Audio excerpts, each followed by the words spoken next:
Добрий день, Katya. Добрий день. What is in your hand?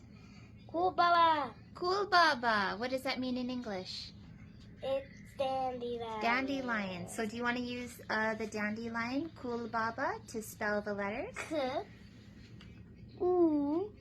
L. Maki's luck makes it sound like L. Kульбаба.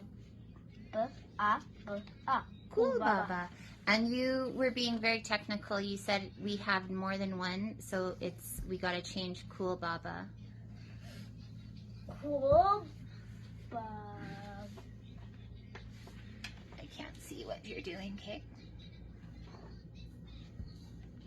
Okay, I'm going to pause it. Okay, and so more than one is kульбаба.